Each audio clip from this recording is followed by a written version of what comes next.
Olá, no programa de hoje, o simbolismo da prisão de generais brasileiros.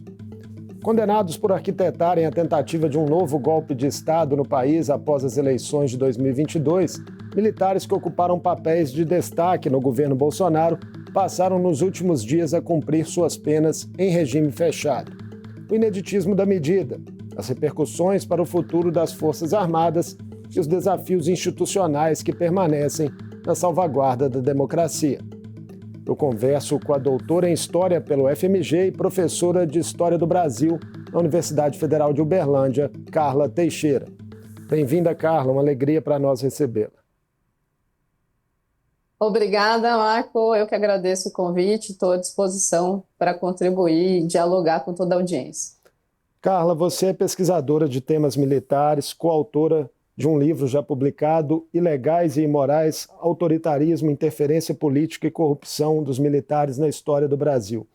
O que representa, afinal, para o país os oficiais generais Augusto Heleno, Paulo Sérgio, Almir Garnier e Braga Neto serem condenados, presos e começarem a cumprir suas penas em regime fechado após os fatos que se sucederam ali nas eleições de 2022? É um marco na história da República no Brasil, né? Generais que tentaram golpe de Estado, e foram várias tentativas ao longo da República, nunca foram presos. Alguns chegaram a ser julgados e condenados, mas não generais, né? Os de baixa patente, mas em seguida foram anistiados. Então, é a primeira vez que uma tentativa de golpe leva generais que então estiveram numa posição de comando dessa tentativa de golpe à prisão. Isso é algo muito importante, porque também é a primeira vez que a sociedade civil, através da instituição, né, Supremo Tribunal Federal, julga esses militares e os condena à prisão por uma tentativa de ruptura institucional. Em geral, os julgamentos de militares sempre ficavam restritos ao âmbito do Superior Tribunal Militar. Então, é um marco, é algo muito importante, que de alguma maneira mostra um amadurecimento das instituições brasileiras, mas que não resolve o problema do golpismo dentro das Forças Armadas no Brasil. Nós tivemos ainda os chamados quides pretos, militares da tropa de elite do Exército, condenados na primeira turma do STF com penas de até 24 anos de prisão. Esse núcleo 3, né, é apontado pela PGR, Carla, por ter sido responsável de planejar o assassinato de autoridades como o presidente Lula, o vice Geraldo Alckmin e o ministro Alexandre de Moraes. O quanto ideais radicais e antidemocráticos estavam aparentemente arraigados na corporação? Essa é uma pergunta muito boa, Marco, porque eu me lembro imediatamente do relatório da Comissão Estadual da Verdade do Estado de São Paulo, né, a Comissão Rubens Paiva, que aponta que o presidente Juscelino Kubitschek foi assassinado por um plano no âmbito da Operação Condor, Operação Código 12, né, Operação Paraçar, que tiveram como objetivo limpar o ambiente político para que a abertura, então, não tivesse lideranças capazes de desestabilizar aquilo que a ditadura estabeleceu como uma abertura lenta, gradual e segura. O relatório aponta o general Figueiredo, que foi o último presidente da ditadura militar, como responsável, né, como mandante desses assassinatos, por uma nota que ele assinou ainda quando era chefe do Serviço Nacional de Informação, dizendo que o JK, o Jango e o Lacerda, de alguma maneira, poderiam comprometer a abertura política, né? O relatório é um relatório de 900 páginas que aponta isso. Eu até cheguei a publicar um artigo sobre isso em blogs da internet, em que eu menciono essa relação da tentativa de assassinato do presidente Lula e do vice-presidente Alckmin com esse indício apontado pelo relatório da Comissão Estadual, que mostra que, na verdade, essa prática dos quides pretos talvez não seja algo inédito, né?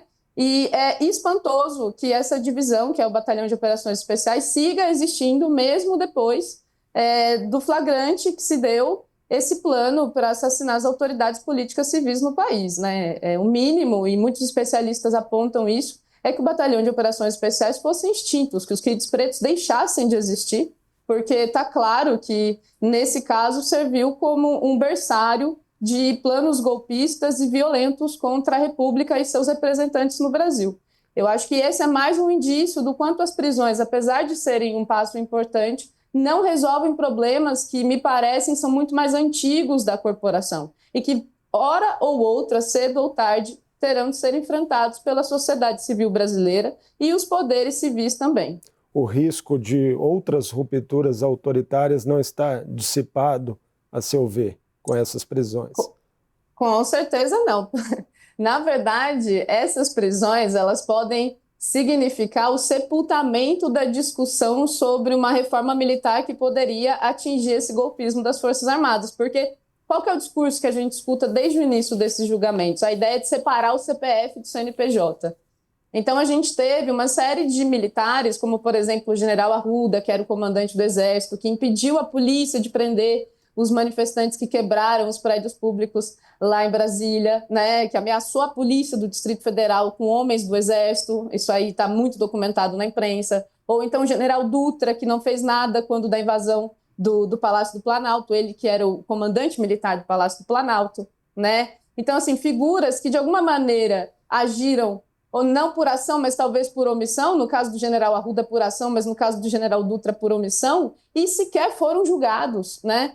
O caso do pai do Mauro Cid, né, o general Lorena Cid, que se fotografou vendendo equipamentos fora do Brasil. Então, assim, essas prisões, elas não resolvem o problema que está dentro da corporação. E a intenção de separar o CPF do CNPJ abre, então, essa discussão de maneira muito distorcida para a sociedade, porque daí fica assim, prendemos, então conquistamos a democracia, mas a gente sabe que há dentro da corporação uma série de oficiais que concordam com o que foi feito, que acharam que aquilo poderia dar certo, ou então que de alguma maneira deixaram correr solto, né? E isso ainda está presente lá dentro. Então, a gente precisa se lembrar que antes do golpe de 64, houve uma tentativa de golpe em 55, houve 2 tentativas durante o governo JK, houve em 61 e, por fim, em 64. Então, assim, antes de um golpe dar certo, tem muitos que dão errado.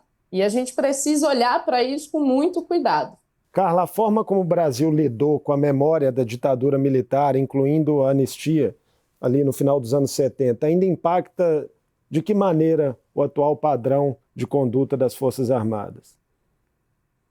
Bom, a saída da ditadura para a democracia, ela foi marcada por um enorme controle dos militares em relação ao processo político. Então, a anistia, sem que houvesse uma justiça de transição, foi uma imposição do poder militar. E a sociedade civil, então, não pôde fazer nada naquele momento em relação a isso, né? As conquistas alcançadas pela sociedade civil, estou falando aqui do Sistema Único de Saúde e da educação pública, por exemplo, a universalização, né, do sistema de ensino, isso aconteceu ainda sob um forte protesto militar. O que eu acho que fica daquele período é uma sensação de impunidade. Porque o que explica o tenente-coronel Mauro Cid ter tanto material guardado no seu celular, no seu e-mail, na lixeira? É uma certeza de impunidade, é uma certeza de que eles poderiam imprimir um plano de golpe, uma minuta golpista dentro do Palácio do Planalto, que aquilo nunca teria qualquer consequência, porque nunca houve qualquer consequência. Então, há muita gente que diz que eles eram burros, né? Muitas pessoas usam essa palavra. Eles não eram burros, ao contrário, eles são formados nas melhores escolas de formação do país, né? Eu acho que o que eles tinham era uma certeza de impunidade, e isso deriva inteiramente do que foi o processo de saída da ditadura militar para a democracia. O Brasil não tem memória, o que contribui ainda para que a sociedade tenha uma visão tanto idealizada e distorcida do que foi o período da ditadura militar. Na verdade, foi um período muito nefasto da sociedade brasileira, e tanto em termos de políticos, econômicos, sociais, não há nada de bom que o Brasil alcançou na democracia que nós não poderíamos ter feito melhor num processo. Não há nada de bom que o Brasil alcançou durante a ditadura militar, que nós não poderíamos ter feito melhor num processo democrático com participação política e liberdade para toda a população. Nesses últimos dias, fontes da cúpula do Exército divulgaram que os generais não estão tendo regalias na prisão, ocupando celas de suíte simples, segundo descrições com cama, banheiro, TV, escrivaninha. Mas há diferenças relevantes para os civis, Carla. O que explica esse tratamento peculiar na hora de cumprir pena que é dispensado aos militares? Bom, os militares eles têm muitas diferenças em relação aos civis, né? Eu acho que quando se trata dessa questão da prisão, é difícil você pensar em colocar um militar numa prisão comum, né? Isso poderia representar um perigo para a integridade física dele e eu não acho que nada justifica, né, uma situação de violência. Então, acredito que é necessário, nesse caso da prisão, que haja esse espaço em separado. Mas quando a gente pensa nos privilégios militares, são muitos, né? Eles têm escolas próprias, eles têm hospitais próprios, eles têm um sistema de previdência próprio. São muitos privilégios, né, em relação à sociedade civil. Até me lembrei daquele privilégio, né? Privilégio vem para a Marinha, é verdade, porque os oficiais têm muitos privilégios em relação ao conjunto da classe trabalhadora. Então, mas em relação a essas prisões, eu gostaria de mencionar uma coisa. Eu acho que as condições de cárcere, elas nem são tão relevantes. Eu acho que uma coisa muito relevante, e aí vem o nome do nosso livro, né? Por que ilegal e imoral? E quando as Forças Armadas não agem de maneira ilegal, eles estão na imoralidade. Esses generais que foram presos, eles ainda estão recebendo o salário de generais. Se eles eventualmente forem punidos pelo Superior Tribunal Militar e perderem as suas patentes, os seus familiares seguirão recebendo o seu salário. Então, assim, o crime compensa muito. Não há uma punição. Isso não ou seja, a manutenção desse salário não é ilegal, né? Mas é muito imoral que um general condenado por tentar golpe de Estado mantenha o seu salário no âmbito da sua família. Essa é uma discussão que a sociedade precisa fazer, né? E precisamos enfrentar esses privilégios em relação às condutas, porque uma situação como essa faz o crime compensar muito, né, Marco? Esse julgamento, né, no Superior Tribunal Militar, que pode resultar aí em perda de posto e patente dos generais, está previsto aí nos bastidores para o início do ano que vem. O que esperar, Carla, desse novo capítulo judicial e em que pese essa ressalva que você acabou de fazer aí, do que acontece em caso de punição, que importância tem essa manifestação do STM? Bom, o STM ele é composto por 15 ministros, né? Ele é um dos tribunais mais caros e ineficientes do mundo. Inclusive, um ponto importante seria rever a existência desse tribunal. E, pelo que eu pude ler na imprensa, a composição do tribunal, né, 10 daqueles ministros que são militares foram subordinados aos generais que eles estarão julgando. Então, é uma situação um tanto estranha, pensando numa instituição tão hierarquizada, né, e que tem a hierarquia como algo central, como é o Exército e as Forças Armadas em geral. Eu acredito que, dada a comoção política que se criou, né, um consenso político em torno da punição desses generais, que há uma tendência de que o STM eventualmente retire as patentes, porque, como eu disse, isso não causa nenhuma consequência econômica para eles, porque o salário vai continuar sendo recebido, né? Mas é preciso ver também, porque o STM, em geral, ele tem uma postura corporativista. Seria muito escandaloso se mantivesse as patentes, mas também não seria surpreendente, dado o histórico do tribunal. É difícil dizer o que um tribunal vai decidir, né? Mas eu acho que os cenários são esses. O que há, em termos comparativos, no mundo em relação à justiça militar, né, quando se defende aí a extinção do STM, que é de fato uma bandeira de muitos especialistas, pesquisadores no país? Bom, não há paralelo assim, né? Uma justiça militar se justifica num contexto de guerra, mas esse não é o caso do Brasil.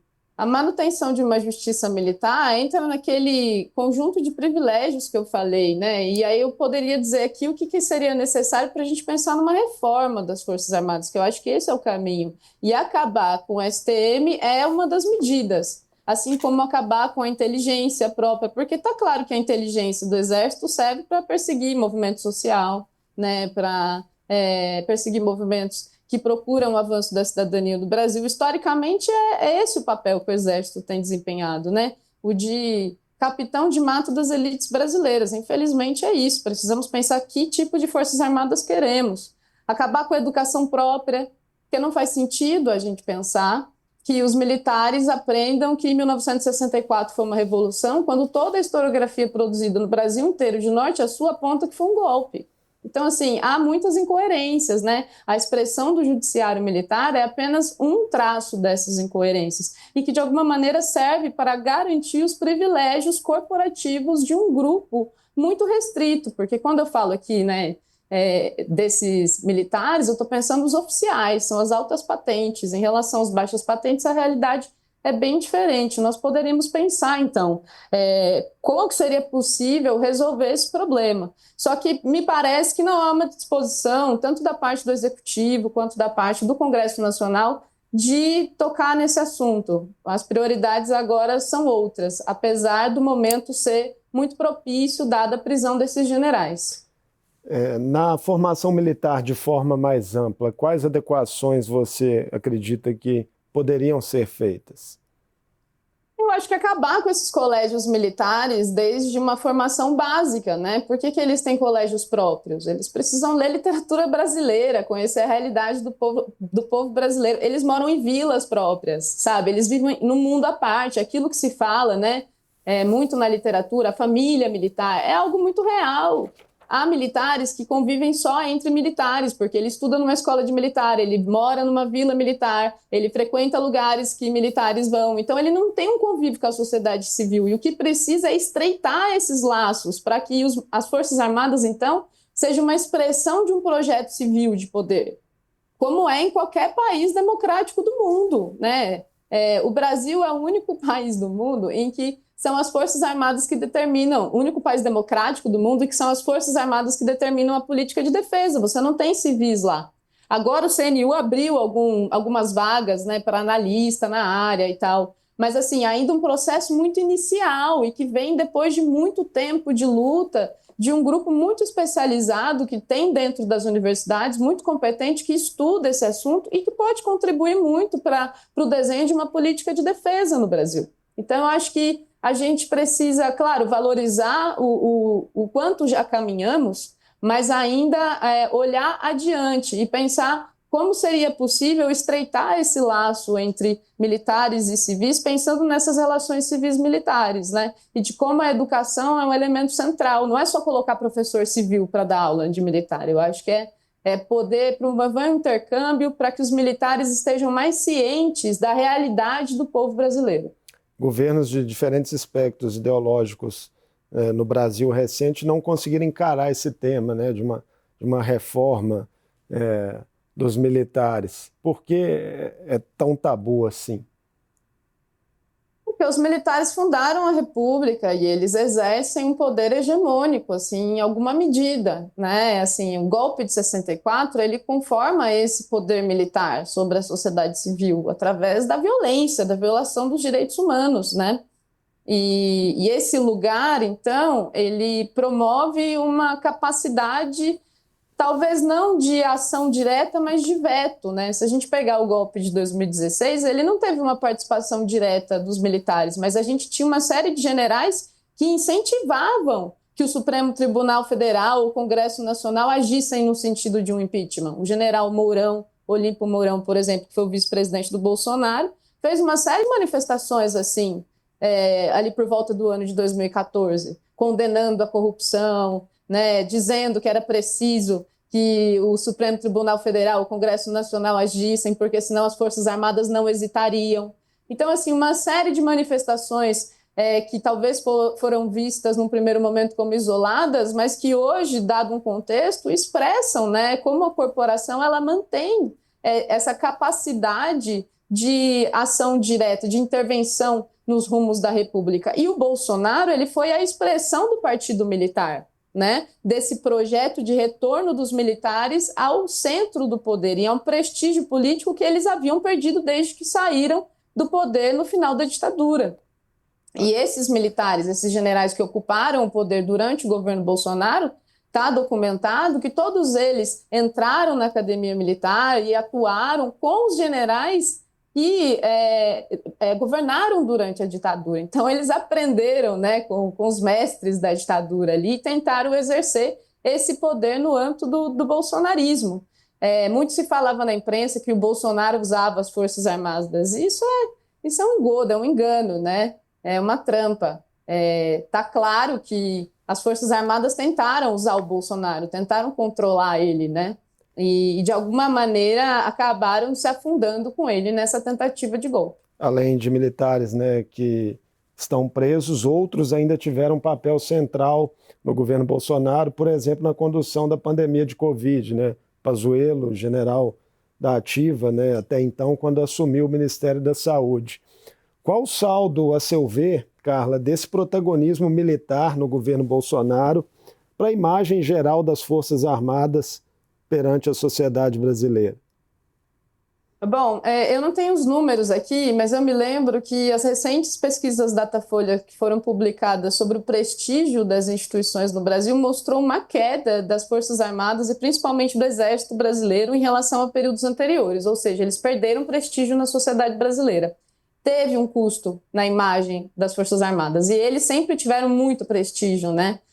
Acho que até mais do que os Correios em algumas pesquisas. O que é uma coisa muito que me provoca muito espanto, assim, porque não consta que os Correios tenham matado qualquer pessoa e é espantoso. Então, essa propensão da sociedade brasileira a esse ímpeto de violência como modo de resolução dos problemas.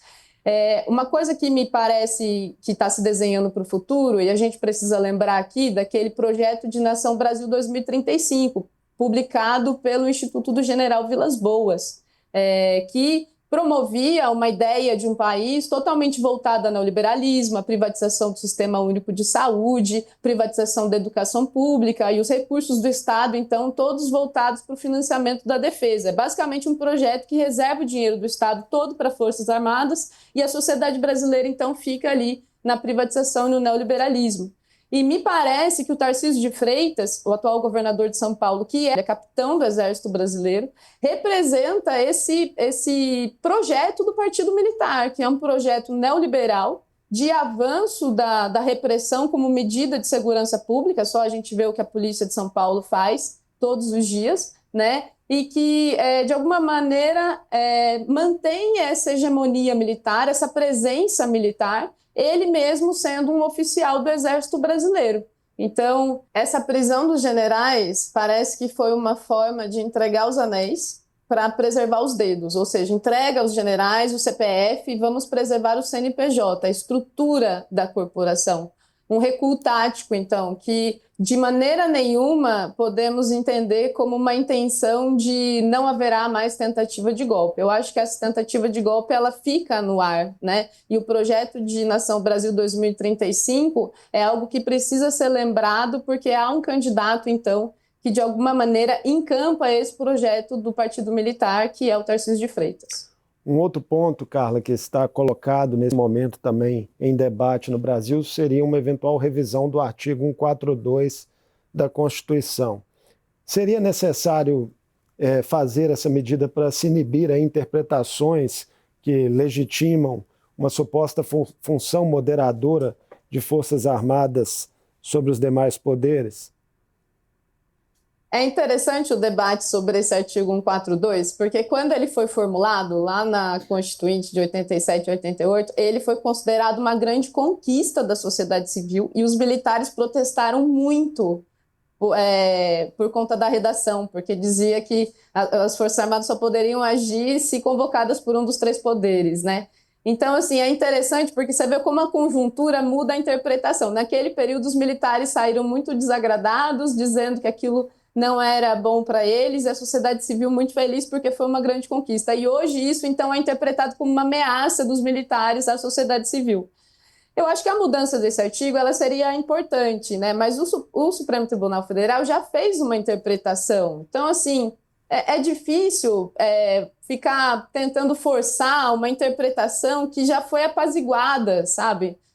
A gente poderia pensar, eu acho que de maneira muito mais produtiva, em como poderíamos reformar as Forças Armadas. Eu acho que isso seria mais importante nesse momento. Não que a mudança do artigo não seja, mas mudar o artigo não transforma a cultura golpista dentro das Forças Armadas. E é isso que nós precisamos enfrentar como sociedade. Muitíssimo obrigado por essa conversa conosco no Mundo Político, Carla, e sucesso à frente aí de suas pesquisas. Eu que agradeço a conversa, o convite e estou à disposição para contribuir. Um grande abraço em você e todos que nos acompanharam. Um abraço. Eu conversei com Carla Teixeira, professora de História do Brasil na Universidade Federal de Uberlândia.